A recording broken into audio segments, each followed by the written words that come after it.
Hey, what's going on, my friends, and welcome to my YouTube channel. My name is Victor, and today I'm going to share with you a weekly energy update for the week of February 14th through the 20th. It is a full moon week, so this is also going to be sort of a full moon energy update, and that takes place on, I believe, the 17th.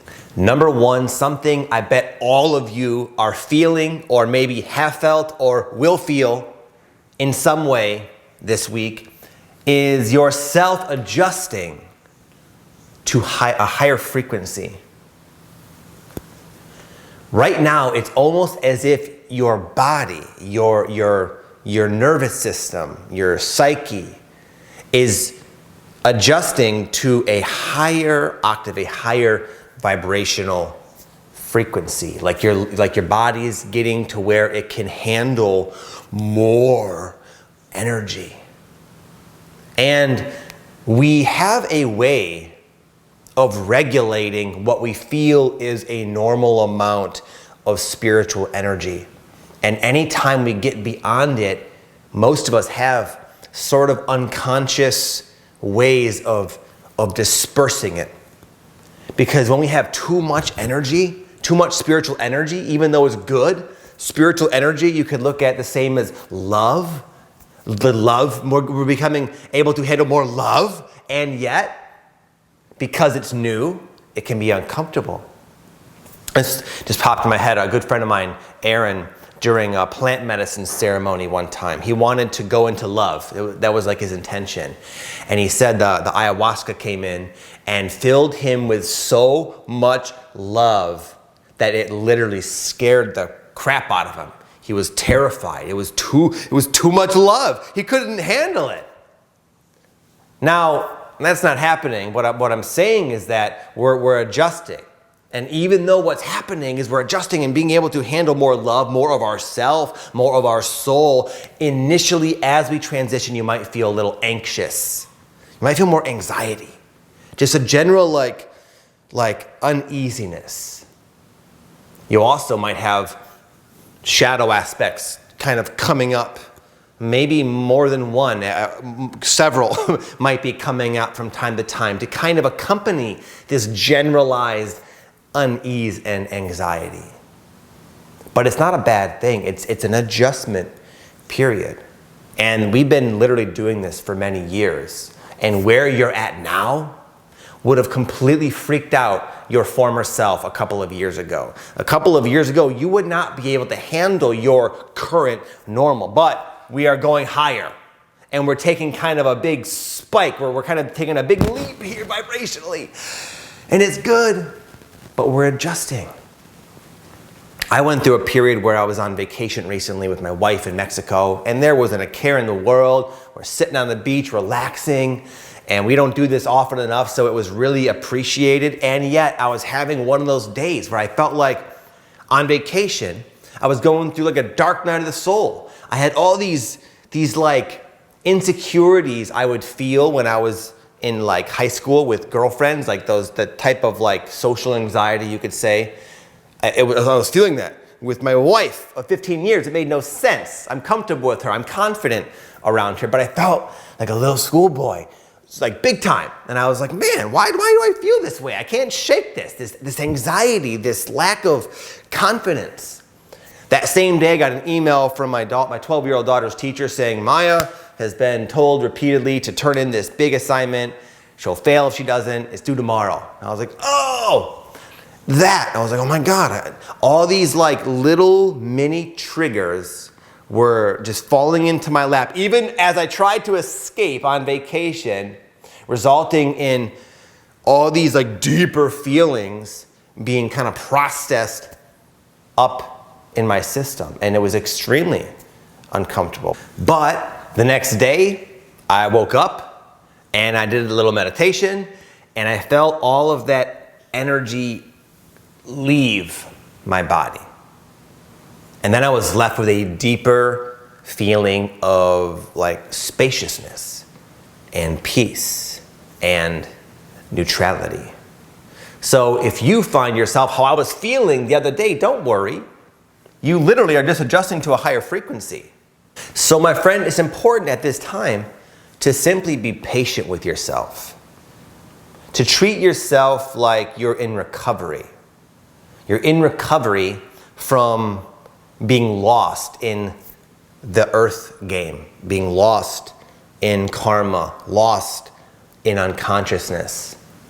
And finally, life is lifting you out of it to a higher frequency, where the result is you being completely free of all of that energy that once held you down into more of a 3D level of consciousness. But the ascent is what most of us are feeling.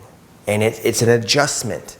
It requires change. It requires letting go. It requires accepting your shadow, accepting the lessons you learned from that game you were playing but no longer need to. Number 2, magnetic attraction of anything you need to assist you on this vibrational climb you're making right now. And this can come in all sorts of ways, oftentimes not spiritual seeming in nature, and yet it'll be synchronistic and perfect. And usually this can work beautifully, in particular with things you think you feel hopeless with, things you're struggling with, things where you feel like, oh my goodness, I'm having this situation unfold in my life. It's concerning to me. I don't know what to do. Oh my goodness. And then a perfect solution just very well may fall in your lap. And it can come from the most random places. For example, if you guys have been watching me, you know I've been talking a lot about my daughter Maya. She's 12 years old, and I've been dealing with like the sadness and the grief of her going off and being a teenager and no longer wanting daddy around. It's like I feel like I lost a kid. It's like a very sad thing for me. It's kept me up at night. It's been a challenge for me as a parent. And yet, I'm reading this book right now as an example of what I'm trying to say here by Duff McKagan. He's like the bass guitarist for the Guns N' Roses band, Velvet Revolver, another band as well. And he's like this rock star dude. I'm reading one of his books. And it just so happens Duff is like in his 50s now, and he had kids, and he has a whole chapter where he talks about this exact same thing he went through with his daughters. And he said once they get to about 11, they go away for a couple of years. And he said it was really hard for him, this tough rock star dude. And it was just reading his words, hearing him sharing about just like such a perfect reflection of what I'm going through I've never heard anyone talk about before. It just was so comforting. It was so hopeful. It was exactly what I needed. I didn't have to research it. I was already reading the book. I just happened to get on the chapter that talks about that when I most needed it. And the nice thing about this magnetic attraction, you don't have to do anything. You don't have to be this like super meditative person. You can wig yourself out and freak out and fret and try to control and do all the things wrong, and you're still going to attract what you need. Because you're attracting from a higher level. And trust me, I speak from experience. The reason I'm on YouTube is because I had no guide. I had no energy update guide to watch and say, hey, this is normal. This is positive. You're going to be cool. Do this. I literally had the most sloppy spiritual awakening process where I made so many dumb mistakes, and created so much unnecessary stress and drama because I didn't know what I was doing. And still, in spite of that, I always attracted exactly what I needed to help me get to the next level. And so will you. Number 3, outgrowing friends. And if I had room here, I would have written, but still being there for them. There's something that cannot be avoided, at least from where I'm standing, as you continue to elevate your consciousness, which all of you are doing a lot right now and have been probably for many, many years. One of the unavoidable things is loneliness. And this doesn't mean you have no people in your life. You might have a lot of people. You might come from a huge family, 8 sisters and brothers, lots of family, lots of, friends. You might be popular, but you still might feel lonely because there's a level you're working diligently to reach within yourself, within your level of awareness that you can just see. You can't connect with that. It's not there yet in most people. And also part of this outgrowing is waking up to higher and higher levels of expectation, and maybe even transforming your entire definition of what it means to be a friend. What is a friend? You might be seeing the idea of friendship completely differently now. You can't help it. It's like your new perspective. And all of a sudden you're realizing no one really meets my criteria. What do I do? Do I just leave? I tried that. I just ran away. Then I had no one in my life, literally. That was extremely lonely, and I became kind of a spiritual nut job for a time. So I don't know if that's always the right move. What do I do? Just hope for the best in people? Hope that what I see as their potential eventually becomes my experience of them? I wouldn't recommend that either. You gotta let people kind of do their own thing. So what do? Here's what I've learned. And it's most of the time, one of my goals is to flip the perspective on many of the challenges people experience and say, this is actually positive. I can't do that with this. It is lonely. I feel lonely. And I have a lot of people in my life. I'm blessed to have a wife and kids and a couple of really close friends, but for the most part, I'm like this too. There's a loneliness, and it keeps changing. The more I grow, in a sense, the more lonely I feel. But what I've learned is that there's still, as in all new levels of life, a beautiful, inherent, unique, special opportunity in this exact situation, regardless of the fact that it is still lonely at the end of the day.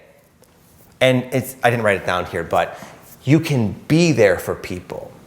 You can see where they're at way more clearly than they can see for themselves where they're at. You can kind of see what they need. And you can become pretty skilled at planting little seeds here and there. Not to interfere or meddle in, but just little seeds here and there that maybe or maybe will not sprout. But your presence in all these people's lives is going to be very beneficial for them. And another thing that will allow you to do this, because it can be hard. It can be hard to be around people who you know aren't there for you to the same degree as you would be for them. And it's also hard when you know they just can't do it. They can't be as there for you. They're just not as aware as you. But what you can do is you can accept that.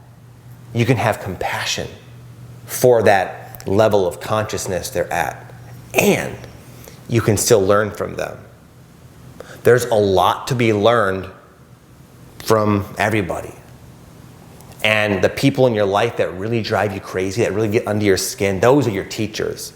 Those are your soulmates that agreed to come from the ethers to play out that particular character. A long time ago, I met this woman named Dr. Sue Morter. She's a pretty cool woman, I must say. You might want to look her up if you want. She's like a doctor, but she really specializes in consciousness. So she's really got that sort of technical, scientific understanding of like metaphysics and consciousness. Pretty neat. And she had this analogy called the bus stop analogy. Now imagine you, prior to coming to Earth as a spirit, as a soul, floating up in the beautiful ethers with all your soulmates there. And you're all sitting there trying to decide like what themes you want to explore in this incarnation. And maybe, for example, you're thinking, I want to learn self-respect. Who, out of all my soulmates, will be my father or will be my friend that disrespects me my whole life? I'll do it. I love you so much. I'll do that. I'll play that character. So a lot of the people in your life that are like that, they're literally teaching you lessons you probably decided prior to coming here you wanted to learn. So even though you can justify them not being a good match for you and saying, you know what, they don't bring to the table what I bring, they don't love me as much as I love me, they're not there for me, even though they say they are, to hell with them. That's, in my experience, not the solution, because there are lessons to learn from them. Now, what I've learned is that, like all things in life, it's not so simple. It's not like a this or that situation. What I've learned is to be mindful of how much I give of myself to all the different people in my life. I've learned to trust my intuition, my intuitive perception of where people are at, and not be unwise about it.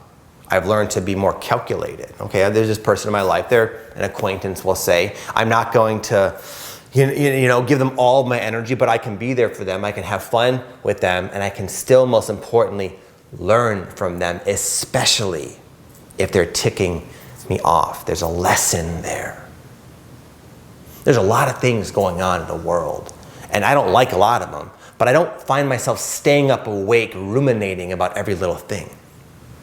But there are certain things that do get under my skin, and those are the things that have very little to do with the people involved or the circumstance in general. And all it's doing is shedding light onto something within myself. So this is kind of a complex one. Outgrowing friends really implies being more wise and mindful in the way you are with your friends, accepting them and learning from them, but not setting yourself up for disappointment by giving all of yourself to everybody and their uncle. Number 4, safety of a higher form. When we are elevating our vibration and experiencing that anxiety and going through the surfacing of those unresolved emotions and issues and insecurities and just different, knotted up aspects of our vibration coming up, it's very normal to escape into the mind. And the mind will want to control what it perceives to be all the things causing us to feel a certain way. But the problem with that is it doesn't work, because life is too much in flux. You can't control the external. Like, for example, I think I mentioned my daughter getting the email from her teacher. I just wasn't thinking. I checked the email. Oh, even on vacation in Mexico, I'm still pinged. I'm still triggered by something. So it's a very tiresome game to play to try to control everything, and yet most people do. But it's hard not to, especially when you're going through a spiritual awakening and feeling extra amounts of anxiety and unease and lack of safety. So it's very hard not to do that, but it doesn't work. You might be realizing that already in your own life. And if you're lucky, you've been trying to control so much that you're finally just fed up and exhausted. And sometimes during those periods, we can just lay down and just out of lack of option, just give up. And then we come to find a different type, a higher form of safety. A safety that is not at all dependent upon the external. A safety that is always there even when you're feeling unsafe. Beneath that temporary, fleeting, surface level experience of lack of safety, deeper than that, which you can now access within yourself, is something that's pure and untouchable. It's a silence. It's a stillness in yourself that has all the answers, has everything you need, and is always there. And that's something you can literally access right now. And if you do, if you just take a moment to go off and lay on the floor or something and just say, you know what? I'm letting go. I'm giving in. I'm just letting it all go. You'll find that safety within yourself. This is what happened to me. I mentioned I was on vacation. I had all this stuff coming up. A whole day was sort of ruined. A whole day was sort of shot with me feeling that way. I couldn't shake it. I couldn't think my way out of it. I couldn't control my life to make it go away. It was just there. It was like freaking magnetized to me. It's just stuck to me. All my stuff, all my anxiety. The next day I was still feeling that way, thinking like, man, what do I do here? What do I do? And then it dawned on me, you know what to do, bro. You let go. You trust. You see what there is to learn from all those feelings you don't want to face. So I literally laid on the bed, looked up at like this window thing, and all of a sudden I just pop. Epiphanies, downloads. It was so clear. And a lot of the turmoil I was experiencing had to do with like relationships. And like those can be the toughest lessons. And all of a sudden, once I let go, it was being shown to me what I was learning about the people in my life causing me stress. And man, valuable lessons, good stuff, worthwhile. Thank you for stressing me out, so-and-so, because you taught me a huge lesson. So my advice for you for this point, guys, is sort of twofold. Number one, be patient with yourself. Even with what I said, you might not be able to go and lay on the floor and let go and have this big catharsis today or this moment. But know that's probably going to be the end result. You just letting go. But most importantly, be patient with yourself. Even when you know what to do, it doesn't mean it's time for you to really do it. I know to let go, but I had to go stress out for an entire day before I actually could let go in a way that resulted in this big release. So be patient with yourself, but know that to really sustain and feel good and normal at this higher level of frequency, which, by the way, is going to improve so many areas of your life. It's going to make life a lot more fluid, a lot more flowy, a lot more synchronistic, a lot more love and joy and freedom will be there, not just in your body, but in the external. All this is improving. It's going to be a reflection of this higher frequency. But you can't avoid those lower frequency energies in your psyche. They must be not only released, because that can sometimes make us just want to get rid of them and go get them away, get them out. They need to be learned from. There's a reason why they're there. They need to be looked at, understood, accepted. And then the release is kind of a natural byproduct of understanding why they were there in the first place. And that deeper level of understanding, it's not going to come from a blog or something you read online. It's going to literally come from like a meditation, a conversation with yourself. That's where you'll be able to resolve all these external issues within yourself. And number 5, as I kind of alluded to, there's a rebirth possible. We've done this many times. It's not like the rebirth, but it is a rebirth. Oftentimes before we stabilize ourselves into a new frequency, a higher frequency, a new life circumstance, we go through this like dark night of the soul where we're like, we've got the anxiety as we're adjusting, where we're attracting the guides and the information that we need. We're rearranging our relationship with relationships in general, our friends and our life circumstance, and we're realizing there's a deeper level of ourself we've always had access to, but now we can finally reach it. And all of this is sort of common as we go through these, but the opportunity is a rebirth. It's where it's like you become a new version of yourself that's always been there. You get to become an embodiment of a higher level of yourself. It reminds me a lot of how I feel after doing like a really good Kundalini yoga session. I feel like I'm more of an embodiment of my higher self for a little while after, for a few hours maybe. More present, more conscious, more psychic, more tapped in, more wise. I just feel like I'm an embodiment of my higher self. And that's what this rebirth is leading to, where it's going to become more your natural state, minus the need to do the yoga, even though that'll take you even higher. But this rebirth, it's going to result in a more stabilized embodiment of your soul's love, trust, freedom, and power. And imagine going through life like that.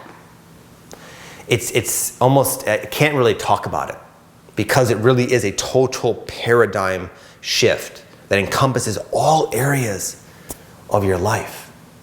And it's the result of going through all these different types of lessons and challenges. And it also can help you understand why not everyone's there yet. Not everyone's ready to take these leaps of faith and to go so deeply into their shadow as you keep going. You keep going. All of us, we keep going into greater and greater depths of our shadow. And the reason we're doing that is because there's a direct correlation with to what degree can you let go and go into your shadow that you can experience the love, the light. So that's why we keep diving back in.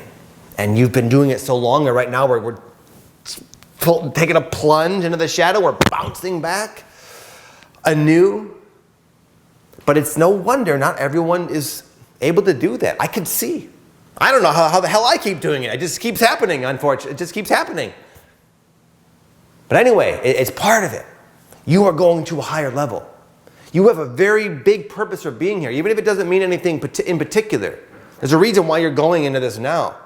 You're making it easier, more doable for other people, but you get to experience kind of like the cool feeling of being this pioneer learning to embody more light in your life. And it's going to help inspire other people, but it's also going to be really fun and enjoyable to go through life at the new frequency that you are earning through all of this. Okay, my friends, it is now time for the tip of the week. Be open to change. As you shift internally, usually there are a lot of changes in your life. Career, living situation, relationships, and even more smaller areas of your life as well. Everything kind of adjusts itself around your internal shift. And most of the time, change is resisted. But almost always, eventually, that same change that we resist is good. It's no different than adjusting to a higher frequency. Initially, it's uncomfortable. There's anxiety. There's and then, now I feel better than before. I'm glad I went through that. An example from my own life is one of the things I've been resisting, as I've been sharing with kind of openly with all of you guys, is my children getting older. Faster and faster as the days go on, it seems. It was a lot for me to accept my daughter is 12. She doesn't want to chill with dad anymore. Fine. And now I'm also experiencing it with my 8-year-old son, Lucas. In fact, for up until recently, he was sharing a bedroom with his younger brother, who's 6, Sebastian. But Luke wanted more space to himself, so he's in his own room now. And that's just a metaphor for him going through his changes. We used to play chess all the time. Now it's not cool to play chess with dad anymore. Maybe because he beats me all the time. He's super good at chess, and he does beat me a lot of the time. But regardless, he's going off. And I was having a day about a week or so ago where I was really I woke up feeling very sad about this. Like, oh my God, all my kids are getting older, you know?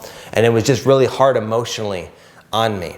And then what happened was, I had this Tool concert, this rock and roll concert to go to. And the way it worked out was my wife couldn't go. She had to take my daughter somewhere. So it was kind of just me on my own. And I was debating on whether to go or not. And my son Luke was like, I'll go. And I was like, whoa, interesting. I guess you could come. I took my daughter to a rock concert when she was like 8 or 9. I was like, wow, awesome. So we never made it to the concert. There was rain and stuff. It was like freezing rain. But regardless, I felt so excited, so like, wow. I never thought of it like this. I can take you to a concert. Maybe we don't play chess anymore, but this change, even though it felt so uncomfortable and sad, whoa, it's opened a door to a cool new chapter where I get to rock out with Luke at Tool concerts and things like that. So be open to change. If you relate with this, if you're going through all this stuff, you might be feeling like change is bad, I'm a mess, I wish I wasn't going down this path. I get it. But it's the path is leading you somewhere totally worthwhile, totally wonderful. And if you can just be open to change and say yes to new, say yes to change, say yes to your shadow, say yes to it all, then life, I promise you, in your own way, will show you like this is where you're heading. This is what it's all been about. And whatever that this is, it's going to be just perfect for you. Real quick, my friends, I almost forgot to mention, just so you know, in case you haven't heard, I'm running and hosting a retreat this summer in Sedona, Arizona. It's going to be epic. I won't go into all the details right now. I'm going to leave a link. You can click it if you want to learn more. Spots are filling up very quickly, but there are some spots. And if you want to learn more about it and maybe meet me in Sedona in June, check out the link. And with that said, have an amazing week, my friends. I'll see you next time. God bless.